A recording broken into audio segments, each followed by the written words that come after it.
नमस्कार। आनंद कला मंच पर एक कहानी के साथ मैं हूं आनंद प्रकाश, आर्टिस्ट। कहानी का शीर्षक है ऑनलाइन क्लास। कहानीकार हैं श्रीमती सुनीता आनंद।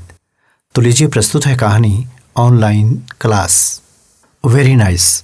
नीरज की तरफ से व्हाट्सएप मैसेज के रूप में मिली कविता को पढ़ते ही उसके संदर्भ में टिप्पणी पोस्ट करते करते स्वतः ही निकल पड़ा था रवि के मुंह से ये वाक्य। किसने क्या भेजा है? एक सामान्य सा सवाल किया था रवि की पत्नी किरण ने। लो, ये कविता है, पढ़ो तुम भी, कहते हुए रवि ने अपना मोबाइल पत्नी किरण को थमा दिया था। किरण ने कविता पढ़ी और कहा, बहुत अच्छी कविता है। मेरे हिसाब से वियोग श्रृंगार के उदाहरण के रूप में इससे बढ़िया कविता नहीं हो सकती। अपने इन मित्र से कहो कि अब तो बस इस तरह की कविताएं लिखना जारी रखें। और किरण ने कहा था और रवि का मोबाइल उसे सौंप दिया था।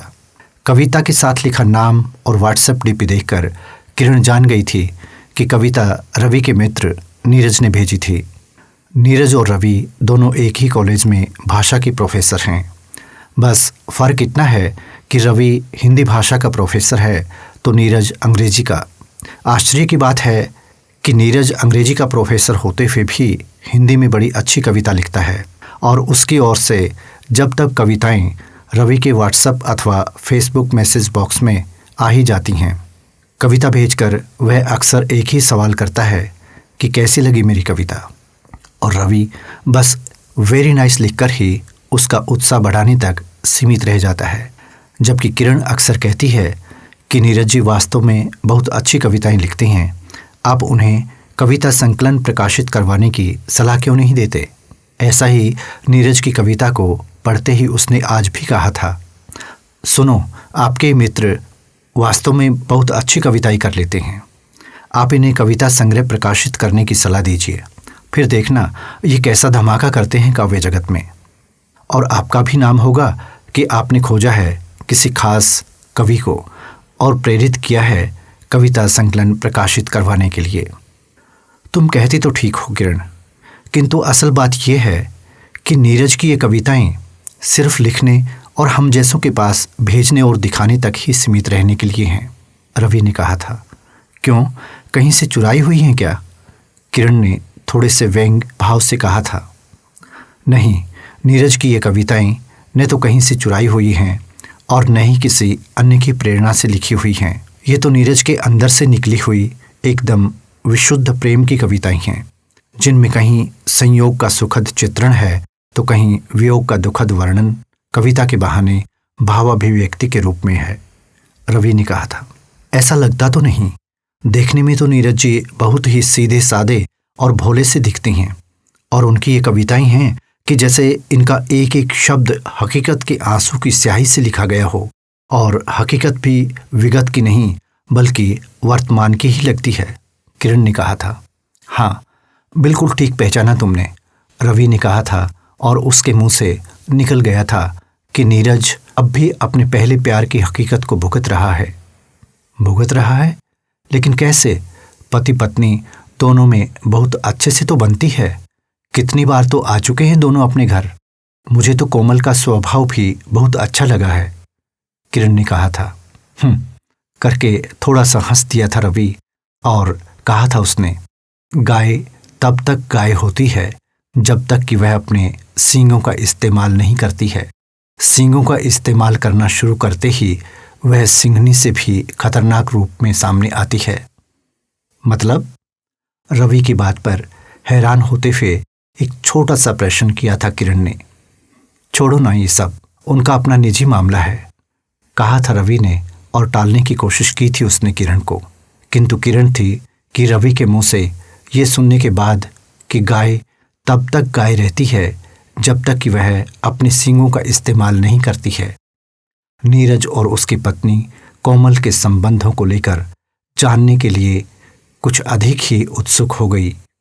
रवि की बातों से उसे ये भी पता चल गया था कि नीरज का दोस्त होने के नाते रवि को नीरज की निजी जिंदगी के बारे में बहुत कुछ पता है, पर वह रवि के इस स्वभाव से भी परिचित थी कि अपने साथ के लोगों के बारे में बहुत अधिक पता होने पर भी वह किसी की निजी जिंदगी के काले पन्नों को सुर्खियों की तरह चर्चा का विषय नहीं बनाया करता है।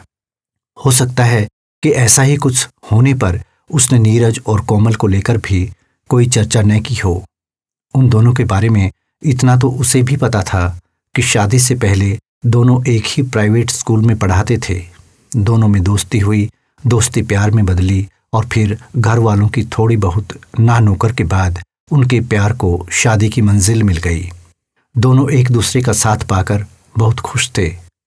उसने अब से पहले तो यही सुना था, पर आज जब रवि नीरज की कविताओं को उसके जीवन से जोड़कर कह रहा है कि नीरज अपने पहले प्यार की हकीकत को भुगत रहा है, तो लगता है कि नीरज के चेहरे पर सिर्फ दिखावे की रौनक है।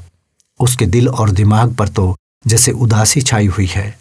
उसे ध्यान आया कि अगर गौर से देखो तो सोशल मीडिया पर पोस्ट की गई फोटो में भी नीरज का चेहरा कभी कभी इतने शून्य में झांकता नजर आता है कि जैसे जिंदगी जीने के नाम पर अतीत की कुछ यादों और वर्तमान की व्यवस्था के सिवाय इस व्यक्ति के पास अब कुछ बचा ही ना हो। एक आम स्त्री के लिए यह बात सामान्य हो सकती है, पर मनोविज्ञान की प्रोफेसर होने के नाते किरण के लिए ये सब सामान्य नहीं था। पर यह भी सच है कि अब से पहले उसने इस ओर कोई विशेष ध्यान नहीं दिया था, और अब जब उसने इस तरफ ध्यान दिया तो इतना दिया कि उसका ध्यान चाहकर भी इस विषय से नहीं हट रहा था। इसका मतलब कि कोमल नीरज का पहला प्यार नहीं है। उससे पहले भी वह किसी से प्यार करता रहा है। किरण ने अपने मन में उठे इस सवाल को अपने पति से उसी समय कर दिया था जब यह सवाल उसके मन में उठा था। हाँ, तुम्हारा अनुमान बिल्कुल ठीक है।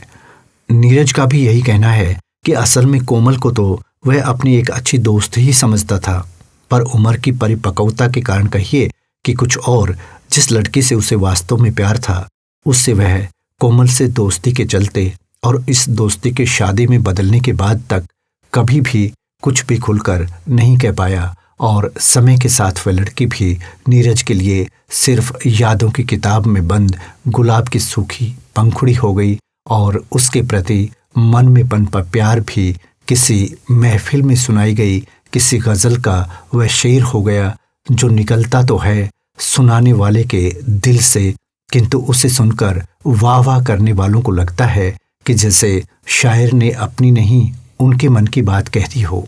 रवि ने कहा था। रवि ने नीरज की निजी जिंदगी की किताब किरण के सामने खोलनी शुरू की थी तो उसे लगा था कि जैसे अब वह हकीकत भी अवश्य ही सामने आ जाएगी जिसे जानने के लिए वह उत्सुक है। उसने घड़ी देखी और फिर रवि की तरफ देखते हुए कहा, इस तरह पहेलियां न बुझाइए प्लीज। जो बताना है वो जल्दी बताइए, मुझे अपने स्टूडेंट्स की ऑनलाइन क्लास भी लेनी है। क्लास तो मुझे भी लेनी है। कोरोना की दस्तक के बाद यही सब तो कर रहे हैं हम लोग। पर नीरज की यदि बात करूं तो इस ऑनलाइन क्लास ने ही उसके खोए प्यार को मिलाया है और सोए प्यार को जगाया है। रवि ने कहा था। कैसे? किरण ने एक छोटा सा किंतु हैरानी मिश्रित सवाल किया था। हुआ यूं था कि कहते हुए रवि ने बताना शुरू किया था और बताता चला गया था कि कोरोना काल में शुरू हुई ऑनलाइन क्लास में कब कैसे क्या हुआ था और वर्षों बाद मोनिका फिर से उसकी जिंदगी में कैसे आ गई थी। मोनिका? जी हाँ, मोनिका। यही नाम था उस लड़की का जो उस समय नीरज के दिलो दिमाग पर छाई थी, जिस समय उसकी उम्र 25-26 के आसपास थी और वह शहर के एक प्राइवेट स्कूल में बतौर भाषा अध्यापक अंग्रेजी विषय का अध्यापक था और स्कूल प्रबंधन समिति की सिफारिश पर उसी समिति द्वारा संचालित पास ही के एक अन्य स्कूल में भी कक्षा 12वीं के छात्र छात्राओं का अंग्रेजी विषय का एक पीरियड लेने के लिए जाया करता था। मोनिका भी उसी विद्यालय की छात्रा थी। सच में सर, आप पढ़ाते बहुत अच्छा हैं। पहले ही दिन मोनिका ने नीरज का लेसन समाप्त होते ही कहा था।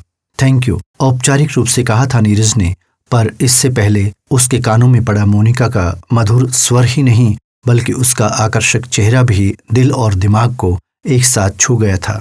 उसने उसे देखा था तो बस देखता ही रह गया था, पर अगले ही पल उसने अपने आप को संभाल लिया था। ऐसा करना उसके लिए आवश्यक भी था क्योंकि वह जानता था कि इसके जरा भी भनक यदि मैनेजमेंट को लगी तो उसे नौकरी से निकाल दिया जाएगा, और नौकरी से निकाले जाने का मतलब उसके परिवार की दाल रोटी का छिन जाना ही नहीं है बल्कि उसके कैरियर का समाप्त हो जाना भी है। नीरज के बताए मुताबिक कहा जा सकता है कि उस पर युवा अवस्था का असर कहिए कि कुछ और, उसे मोनिका से एक लगाव सा हो गया था।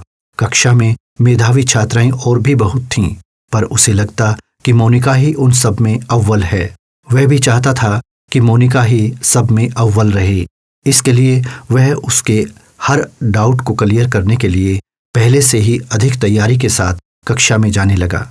कक्षा में उसे मोनिका को पढ़ाकर भी खुशी मिलती और उसके यौवन को दिन प्रतिदिन निखरता देखकर भी मोनिका के प्रति उसके मन में सच्चा प्यार पहले ही दिन से पनप चुका था। बहुत बार उसके मन में आया कि किसी दिन वह मोनिका से अपने मन की बात कहे, किंतु अध्यापक होने के नाते ही नहीं बल्कि ऐसा करने की भनक मैनेजमेंट को लगते ही अपनी नौकरी छूट जाने के भय के कारण भी वह अपने दिल के अरमानों को दबाए रहा। धीरे धीरे बीतता हुआ समय तब बहुत तेजी से बीता जब परीक्षाएं नजदीक थीं और नीरज व दूसरे अध्यापकों को बहुत ही कम समय में अपना सिलेबस पूरा करवाना था। सिलेबस पूरा करवाने के दबाव के चलते नीरज ने भी बहुत मेहनत की। दिन रात एक करके उसने छात्र छात्राओं के लिए अपने स्तर पर कुछ नोट्स इस तरह से तैयार किए कि उनकी मदद से उन्हें न केवल परीक्षा की तैयारी में सुविधा रहे बल्कि उन्हें अच्छे अंक भी निश्चित रूप से मिलें। हुआ भी यही। जब परीक्षा परिणाम घोषित हुआ तो नीरज के ज्यादातर छात्र छात्राओं ने बहुत अच्छे अंक प्राप्त किए थे।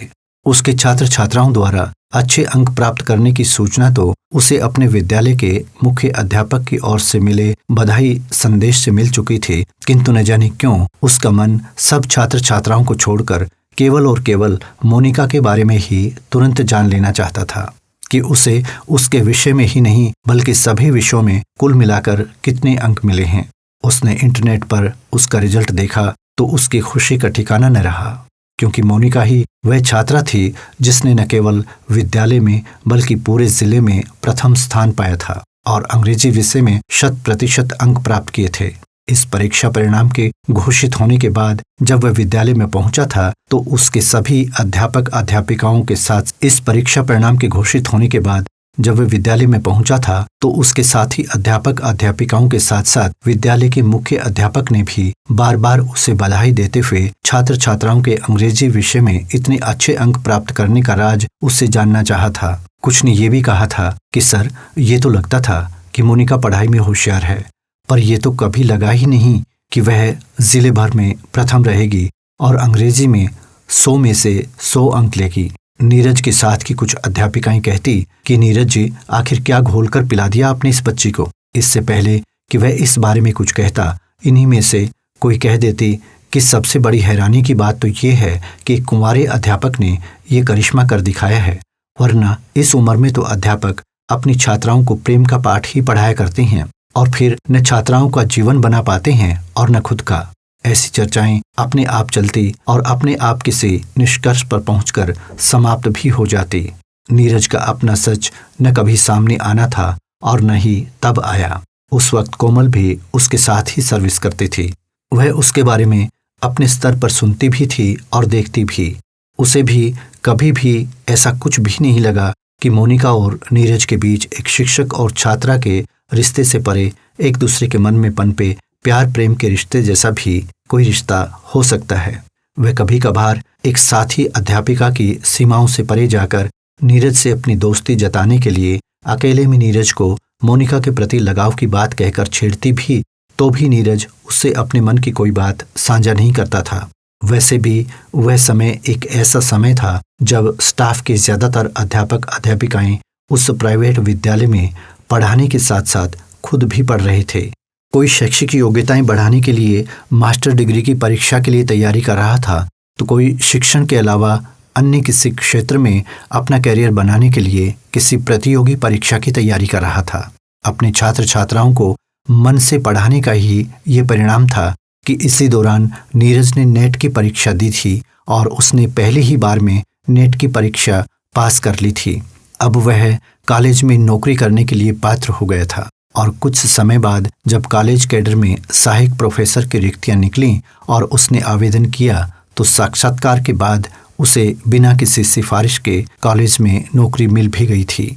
लोग इसका श्रेय उसकी मेहनत को दे रहे थे, किंतु उसका अपना मन था कि इसके लिए मोनिका का ही बार बार धन्यवाद कर रहा था। कोई अन्य चाहे कुछ भी कहे, पर उसका मन बार बार यही कह रहा था कि उसकी इस तरह की तैयारी के पीछे उसके द्वारा मोनिका को पढ़ाने के लिए खुद को अच्छे से तैयार करने का भी बहुत बड़ा हाथ रहा है। इसके लिए वह मोनिका का धन्यवाद करना चाहता था, पर मोनिका अब उसे मिले तो मिले कहाँ। 12वीं की परीक्षा पास करने के बाद ही वह अपने माता पिता के साथ किसी अन्य शहर में चली गई थी और उसके बाद उसके बारे में किसी से भी कुछ भी पता नहीं चल पाया कि उसने अपनी आगे की पढ़ाई के लिए कहाँ किस कॉलेज में दाखिला लिया और फिर कब क्या हुआ और क्या नहीं। मोनिका के उसकी ज़िंदगी से जाने से उसके मन के किसी कोने में जो खाली स्थान हुआ था उसे कुछ ही समय बाद कोमल ने भर दिया था। भले ही पहले पहल एक दूसरे के घर वाले उनकी इच्छा के विरुद्ध रहे हों, किंतु बाद में उन्हें उनकी लव मैरिज को अरेंज मैरिज में भी बदलना पड़ा और शादी के बाद जब परिवार में समय पर एक प्यारी सी बिटिया कनक का जन्म हुआ था तो शायद किसी के लिए इस बात का अधिक महत्व भी नहीं रह गया था कि नीरज और कोमल अलग अलग जातियों से हैं और उन्होंने लव मैरिज की है। बिटिया कनक के बाद नीरज और कोमल के परिवार में बेटा मयंक भी आ गया था।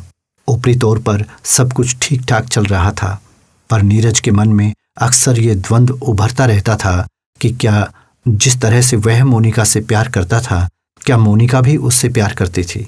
अगर करती थी तो उसने कभी उससे इस बारे में कुछ भी कहा क्यों नहीं? उसके मन में अपने ही सवाल का जवाब एक प्रश्न लेकर उभरता कि वह तो बच्ची थी। अगर तुम उससे प्यार करते थे तो तुमने उससे इस बारे में कभी भी कुछ भी क्यों नहीं कहा? उसे थोड़ा हिंट तो देते।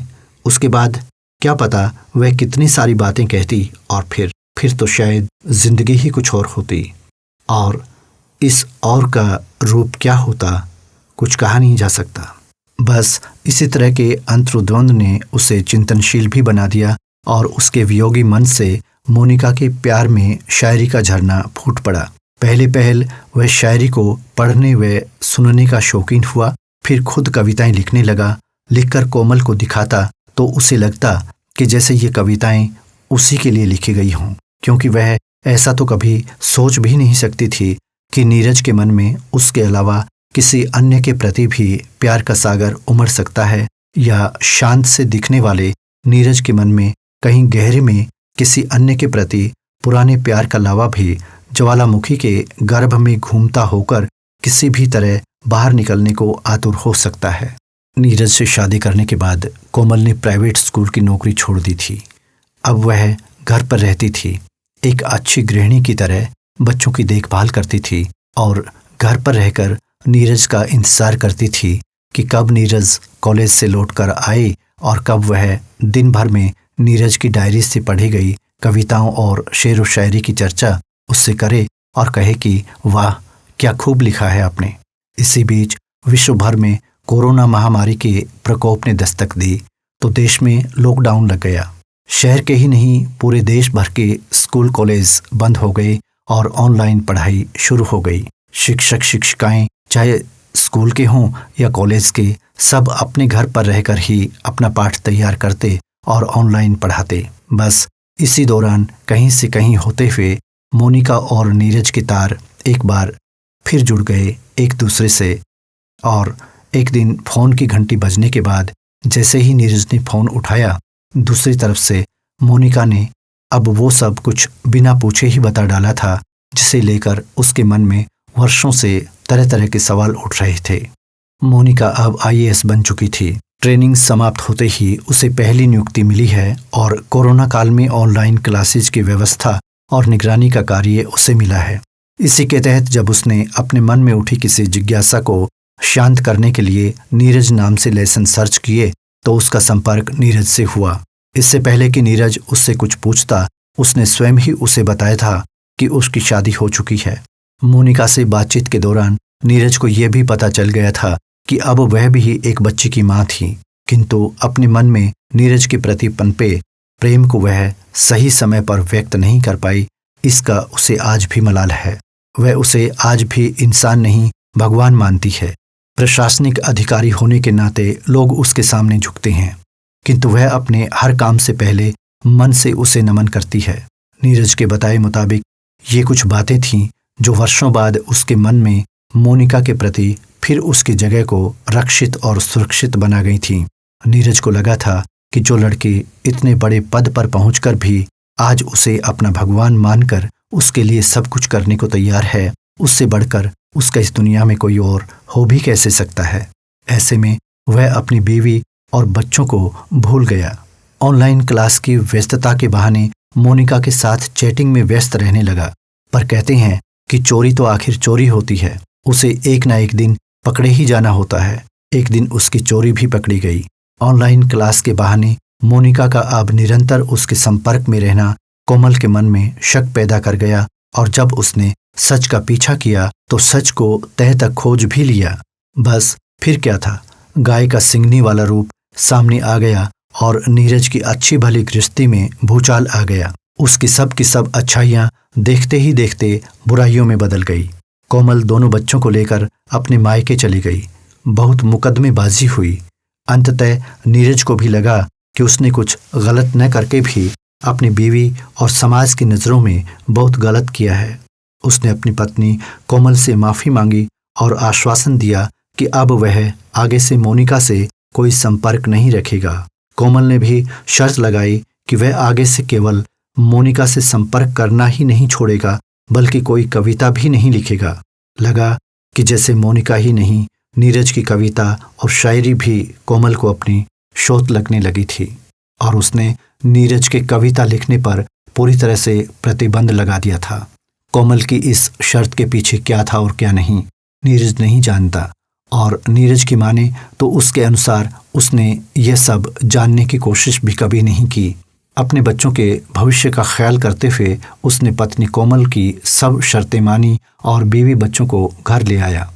उसने मोनिका से संपर्क तोड़ लिया, किंतु कविता और शायरी से लगाव नहीं तोड़ पाया। उसकी पत्नी कोमल उसे लिखने नहीं देती, पर उसका कहना है कि अब वह लिखे बिना रह ही नहीं सकता।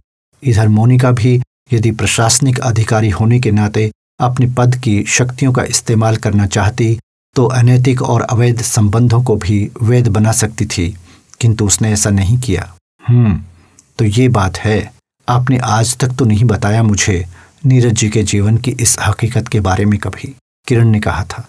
किसी के जीवन चरित्र के व्यक्तिगत पन्नों को खोलने से फायदा भी क्या होना था, रवि ने कहा था। भाषा अध्यापक होने के नाते जिस तरह से आप साहित्य की परिभाषा से बहुत अच्छी तरह से परिचित हैं, उसी तरह से एक मनोवैज्ञानिक होने के नाते मैं कह सकती हूँ कि इस पूरे घटनाक्रम में न तो नीरज का कहीं कोई दोष रहा है और न ही मोनिका अथवा कोमल का, किंतु फिर भी स्वाभाविक प्रेम को अमान्य और अनैतिक बताकर एक दूसरे पर दोष मढ़ने अथवा एक दूसरे पर हद से ज़्यादा अधिकार जताने के कारण ऐसे मामलों में बहुत बार ऐसा हो जाता है कि किसी एक के अहम अथवा प्रतिशोध के कारण न केवल किसी की अच्छी भली गृहस्थी उजड़ जाती है, बल्कि जिस व्यक्ति से राष्ट्र अथवा समाज को बहुत कुछ मिल रहा होता है अथवा मिलने की उम्मीद होती है, वो भी नहीं मिल पाता है, किरण ने कहा था। मतलब कि तुम्हारी नज़र में नीरज ने जो किया वो सही किया है, रवि ने पूछा था। नीरज अपनी जगह है। मैं मनोविज्ञान की दृष्टि से कहूँ तो कह सकती हूँ कि नीरज की जगह उसके जैसी प्रवृत्ति वाला अन्य कोई भी व्यक्ति यदि होता तो वो भी ऐसा ही करता, किरण ने कहा था। और कोमल ने? रवि ने किरण की नज़र से कोमल का पक्ष जानना चाहा था। वाह, बहुत खूब, कोमल के बहाने अपने प्रति मेरा पक्ष जानना चाहते हैं आप, किरण ने कहा था, और कहती चली गई थी कि फिर तो आज आपको भी मेरी ऑनलाइन क्लास अटेंड करनी पड़ेगी, क्योंकि आज की ऑनलाइन क्लास में मैं अपने छात्र छात्राओं के साथ इसी विषय पर चर्चा करने वाली हूँ और बताने वाली हूँ उन्हें कि मन और मस्तिष्क के स्तर पर हर इंसान बराबर होता है और जिससे लगाव होता है उससे हम दूर रहें या पास, ऑनलाइन क्लास की तरह जीवन में हर पल उससे जुड़े ही रहते हैं, और ये लगाव अथवा जुड़ाव जितना सच्चा होता है उतने ही अच्छे अंक हमें जीवन में सफलता के रूप में जिंदगी की परीक्षा में मिलते हैं, ये निश्चित है, कहा था किरण ने, और जुड़ गई थी अपने छात्र छात्राओं के साथ ऑनलाइन क्लास में उन्हें एक नया लेसन देने के लिए। तो ये थी कहानी जिसका शीर्षक था ऑनलाइन क्लास। कहानीकार थी श्रीमती सुनीता आनंद और स्वर था मेरा यानी कि आनंद प्रकाश आर्टिस्ट का। विश्वास किया जा सकता है कि कहानी आपको पसंद आई होगी। आप अपनी प्रतिक्रियाएं कमेंट बॉक्स में ज़रूर बताएंगे। नमस्कार।